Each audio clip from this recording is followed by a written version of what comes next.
बिस्मिल्लाहिर्रहमानिर्रहीम, अस्सलाम वालेकुम, वेलकम टू माय चैनल दावत इस्लाम। मैं हूं आपका दोस्त शफकत अली ऑफिशियल। उम्मीद करता हूं कि आप सब लोग ईमान के आला दर्जे पे होंगे। सूरह हूद के आयत नंबर 47 का तर्जुमा।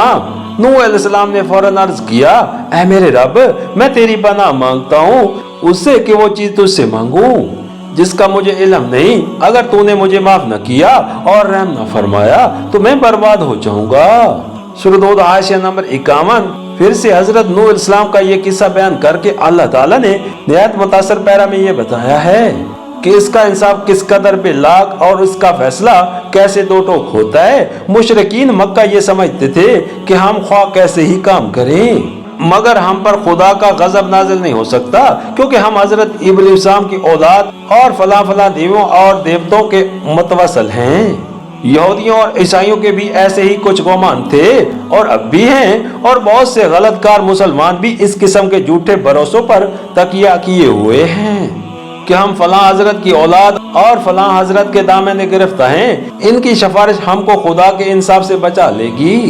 लेकिन यहाँ ये मंजर दिखाया गया है कि एक जलीलुल कदर पैगंबर अपनी आंखों के सामने अपने लखते जिगर को डूबते हुए देखता है और तरफ कर अपने बेटे की माफी के लिए दरख्वास्त करता है, लेकिन दरबार खुदा बंदी से उल्टा उस पर डांट पड़ जाती है और बाप की पैगंबरी भी एक बद अमल बेटे को अजाब से नहीं बचा सकती।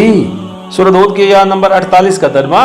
हुक्म हुआ, ऐ नूह उतर जा, हमारी तरफ से सलामती और बरकतें हैं तुझ पर और उन गिरोह पर जो तेरे साथ हैं, और कुछ गिरोह ऐसे भी हैं जिनको हम कुछ मुद्दत समान जिंदगी बख्शेंगे, फिर उन्हें हमारी तरफ से दर्दनाक अजाब पहुंचेगा।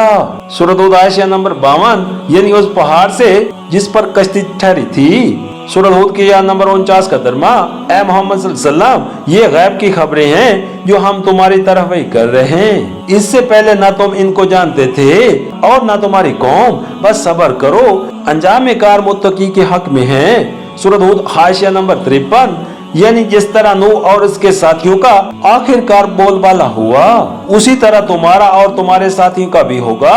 खुदा का कानून यही है कि इब्तिदाई कार में दुश्मनान हक ख्वाह कितने ही कामयाब हों, मगर आखिरी कामयाबी सिर्फ उन लोगों का हिस्सा होती है जो खुदा से डर कर फिक्र और अमल की गलत राहों से बचते हुए मकसद हक के लिए काम करते हैं। लिहाजा इस वक्त जो मसैब और शदायद तुम पर गुजर रहे हैं, जिन मुश्किलात से तुम दो चार हो रहे हो, और तुम्हारी दावत को दबाने में तुम्हारे मुखालफों को बज़ाहिर जो कामयाबी होती नजर आ रही है, उस पर बदल न हो, बल्कि हिम्मत और सब्र के साथ अपना काम किए चले जाओ।